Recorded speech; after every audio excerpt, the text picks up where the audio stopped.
Okay, let's dive right into this explainer. We're looking at an event that honestly feels like it was ripped straight out of a tense Hollywood thriller, but every single detail we're about to cover actually happened on a moving Indian passenger train. We're talking about a story of absolute precision, pure audacity, and some truly unbelievable timing. Just think about this number for a second. 342 crore rupees. That is a staggering, almost incomprehensible amount of physical cash. And it was just sitting there in a moving train in the dead of night, waiting to become the target of India's biggest train robbery.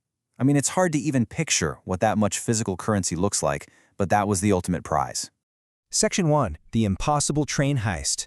So we're going to start right at the scene of the crime, setting up a heist that by all accounts should have been totally impossible. The date is August 8th, 2016. It's a completely routine night for the 11064 Salem-Chennai Express. You know, passengers are settling in, some are already asleep, others are just staring out into the dark. But there is one huge exception to this normal journey. Two highly unusual parcel coaches have been attached to the train specifically for this trip. Now, what is really wild here is the sheer contrast between this massive, heavily guarded cargo and the silent threat that was lurking literally right above it. Inside those specific coaches were 226 sealed wooden boxes. They were packed with soiled 100, 500, and 1,000 rupee notes that had been collected from various banks, all heading back to the Reserve Bank of India in Chennai to be destroyed. And to protect this absolute fortune, 18 heavily armed police officers were stationed in the very next coach, completely on high alert. But they had absolutely no idea that 5 men were already riding on the roof of the train in the pitch-black night. Section 2. Planning the perfect strike. To actually pull this off, the robbers weren't just relying on luck. They were up against a literal ticking clock. They had scouted the stations for days, figuring out the coach positions and the exact schedule of these RBI shipments. Here is the brilliant, albeit terrifying part of their plan. The route from Salem to Vrindachalam operated on a diesel engine, meaning the roof was non-electrified. It was relatively safe. But the exact moment that train reached Vrindachalam, it would switch over to an electric engine. From that point on to Chennai, the roof would be surrounded by deadly high-voltage electric wires. So they only had this one tiny window on the safe diesel route to get the job done. Literally one mistake or even a slight delay, and those high-voltage wires would be fatal. As the train is tearing through these remote areas at 70 kilometers per hour, the roaring noise of that diesel engine and the intense rattling of the tracks perfectly mask the sound of their tools. It's crazy. They swiftly executed their plan. Using a heavy-duty cutter, they sliced a 2-by-2-foot hole directly into the steel roof of the parcel coach.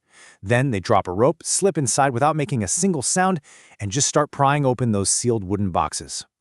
But here's the thing. Once you are actually inside that coach, and suddenly you're surrounded by literal mountains of physical cash, how do you physically carry it out while the train is still moving at high speed? You obviously can't just casually walk out carrying heavy wooden crates. Well, the answer? 6 lunges. I know, it sounds totally absurd given the sheer scale of this heist, but they didn't bring massive duffel bags or high-tech gear.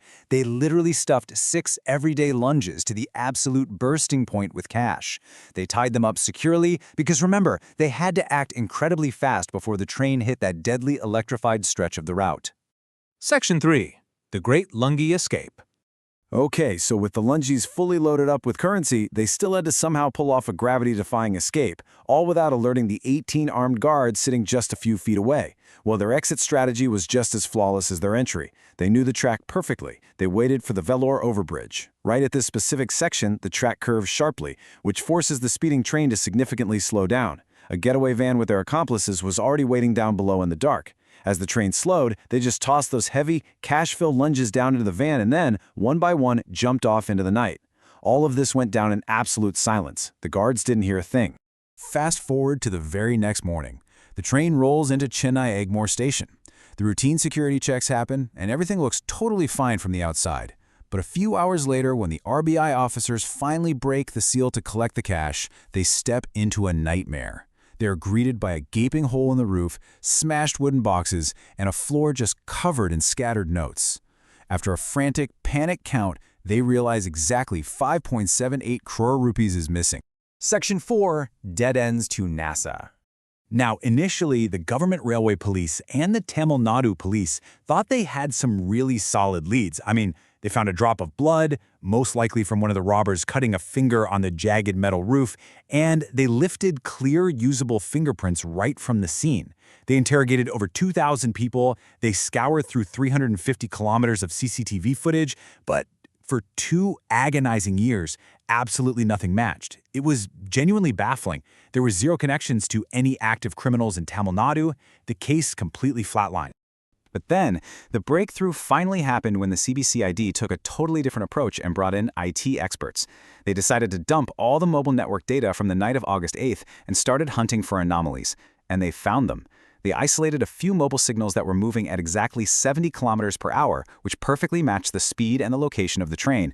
And even more importantly, these specific numbers were communicating with each other during the exact time window of the heist. But, cell phone pings aren't exactly enough to prove these men were physically on the roof of the train. They could have just been normal passengers riding inside, right? So to definitively prove this, the Indian investigators took an absolutely unprecedented step. They actually called in the American Space Agency, NASA. Yes, literally NASA. They requested high-resolution satellite imagery of that specific route on that specific night. And incredibly, the images revealed the faint shadows of people moving on the roof of the speeding train, shadows that vanished right around Verdachalam, which is exactly where that electrified route began. So tracing this whole timeline, it was a grueling 730-day journey. The CBCID combined the cellular IT data with the NASA satellite imagery to track the gang's movements, and it led them far outside of Tamil Nadu, all the way to Ratlam in Madhya Pradesh. Finally, in October 2018, 2.5 years after the heist, they arrested all 11 members of the party gang, led by Mohar Singh Party. Section 5. The Demonetization Twist. Now here is where the story gets really, really crazy. The gang had stolen 5.78 crore rupees on August 8, 2016. They had literally risked their lives on top of a speeding train, dangling over high-voltage wires for this ultimate payday. But exactly 3 months later, on November 8, 2016, the Indian government made a massive announcement: demonetization. Overnight, all 500 and 1,000 rupee notes were totally banned and pulled out of circulation. In those short 3 months, the gang had managed to buy a few properties and some goods. Good for them, right? But the vast majority of their loot consisted of the exact notes that had just been banned. And it's not like they could just walk into a bank with stolen, soiled RBI notes to exchange them. So in this incredible twist of fate, the party gang was forced to literally light crores of their hard-stolen cash on fire with their own hands. Why? Because those notes had suddenly become completely worthless pieces of paper. Ultimately, the sheer embarrassment and the massive security failure of this whole event forced the railways and the RBI to completely overhaul their protocols.